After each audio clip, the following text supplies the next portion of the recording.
What's up, everyone? It's Q from Retro Q Gaming, the number one Pokemon trainer in the world. Fact. Think about it, right? Makes perfect sense. So, as a top level Pokemon trainer, I'm sitting here waiting for the release of Sun and Moon. I'm sitting here in this room with me right now. You've got Ash, a good Pokemon trainer. You've got Red, another good Pokemon trainer. And because we're all in the 1%, Joey and his Rattata are here. So, we've got the dream team. That's it. That's all it is. We're using teamwork to make the dream work. Now, apart from all of that, so Nintendo have obviously launched Pokemon Sun and Moon in Japan and in America. It's technically out at midnight tonight here in Europe. Unfortunately, I won't have my copy because I ordered it from Amazon and they didn't ship it early. Damn them, is all I say. So, that kills me right there. But, on the positive note, Nintendo have put out the sales figures for the Japanese market of Pokemon Sun and Moon, which launched at the end of last week. So there's only a couple of days really, and it's doing pretty well to say the least. There's worldwide, a lot of people are hyped for Sun and Moon, myself included. So there's a nice prospective even huge amount of sales in there. So Nintendo have officially sold, now this is only physical units, they've sold between Pokemon Sun and Moon 1.9 million copies during the game's opening weekend in Japan. To be exact, 1,905,107 physical units. Now, in the day and age that we live in, the popularity and feasibility of digital downloads of games, especially on handhelds, is increasing. So it's likely there's a significant amount more in there too that haven't been taken into consideration. So 1.9 million copies in Japan in the game's opening weekend. That's pretty damn good.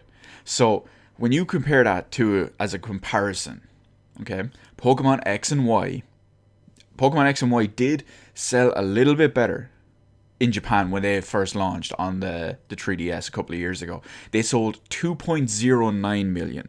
So that's 2,90,000, give or take, maybe like 4 or 5,000 copies. But on the plus side is, as I said, a couple of years have passed. Digital downloads and digital distribution and more people using digital only games is on the rise. So it's most likely that Pokemon Sun and Moon has actually surpassed that because of eShop downloads. Now, on one other note as well, is because of these great sales numbers, Nintendo have announced that Pokemon Sun and Moon is the third best selling Pokemon, we'll call them generation, at launch ever. Only behind, obviously, Pokemon X and Y on the 3DS and Pokemon Black and White 1 on the DS. Now, a big thing to note about the Black and White copies is that they were launched significantly, well, I suppose at this point we're significantly into the 3DS's lifespan, but I was going to say Pokemon Black and White were launched significantly into the 3DS, or the DS's lifespan, so there was a huge install base. But at this point, there's a huge install base on 3DS anyway. It's been out for, what is it, six years, I think? Is it about 6? I came out the same day as Crysis 2 on the Xbox 360 here in Europe. For some reason I want to say it was 2012, but for some reason I want to say it was 2010. I don't remember, but it's 2016. Even if it did come out in 2012, it's 4 years. If it came out in 2010, it's 6 years. It's still a significant amount of time, and we all know there's a huge amount of 3DS units out there at the moment as well.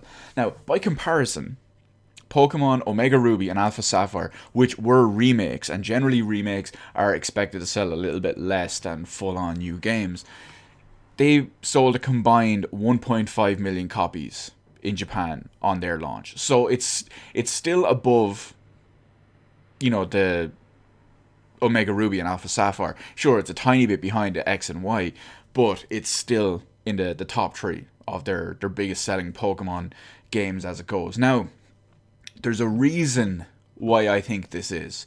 And this is specifically why I'm making this video, because I mean, come on, anyone can just read off these facts and read off these stats that Nintendo have put out.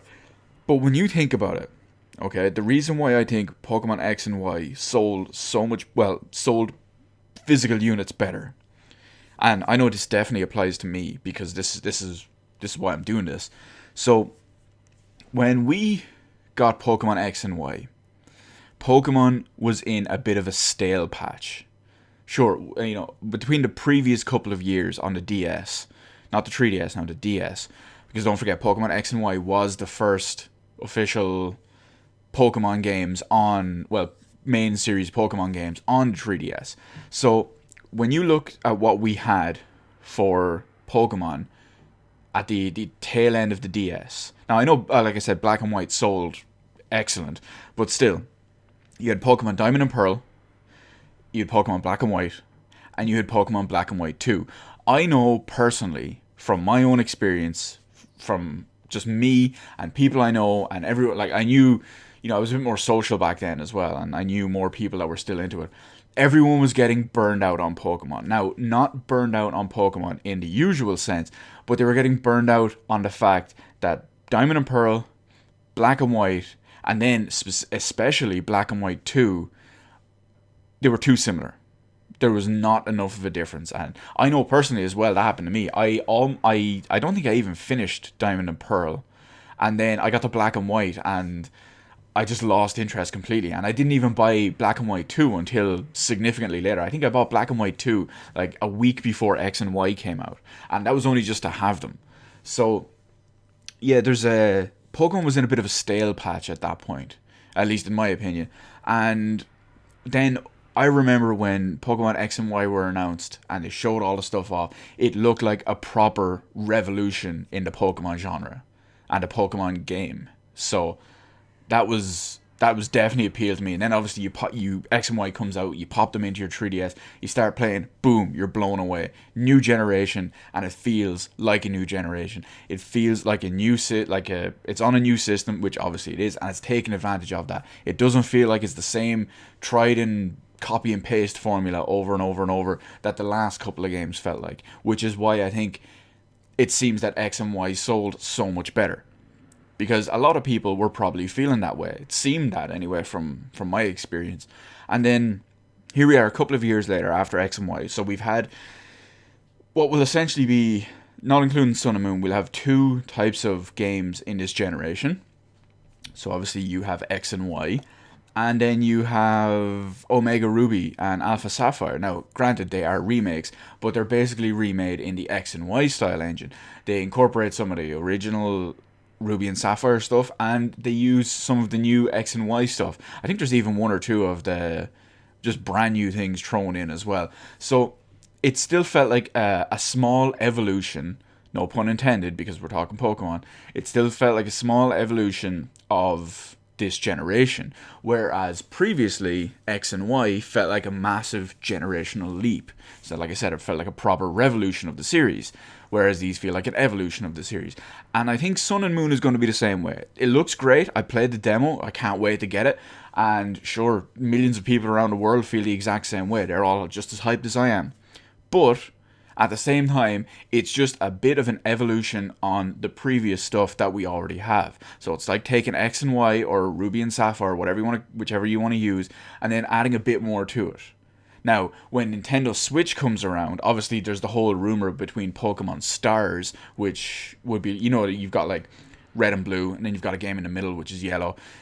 Pokemon Stars is allegedly the Switch version. But when Pokemon Stars, let's assume all that is accurate, when Pokemon Stars comes out, it'll probably just be very similar to this. Now, when we get our own proper dedicated Pokemon games on the Nintendo Switch, that will probably feel like a proper revolution again. That will probably feel like another jump from the DS to the 3DS games. Or it'll feel like a proper jump from, perfect example, the 3DS to the Switch games. So it's not just going to feel, I don't think it will feel that way anyway. I think it will feel like a proper proper jump. And I think because of that, when the first proper Switch games come out for Pokemon games, that is, they'll still do gangbusters compared to this stuff. That's how I feel, because Pokemon is a system seller. Let's face it. If they launched with a Pokemon game on day one on Switch, they'll probably sell all their copies anyway, but it would be an even higher demand, if that makes sense. So what do you think when it comes to Pokemon? When it comes to the sales being slightly lower than X and Y, but still being pretty damn impressive. Do you think what I was saying is accurate? Do you think previously X and Y, or pre-X and Y, was in a stale patch and was in a kind of boring holding position, and then everyone got really excited for a big shake-up that was X and Y? And do you think we're just gradually taking one or two small steps up with X and Y to Ruby and Sapphire to Sun and Moon? Or do you think it's just going to be a complete jump again, or whatever it is? And you can even throw in some info about the Switch if you think that's relevant in there too. So whichever one you think it is, why do you think it's sold a little bit less? Let me know all that anyway in the comment section below. Hit the like button, hit the subscribe button. You can follow me on Twitter, details in the description below. Thank you for watching, and I will see you in the rest of the videos in my channel while I go and try and fight this youngster Joey for his damn Rattata.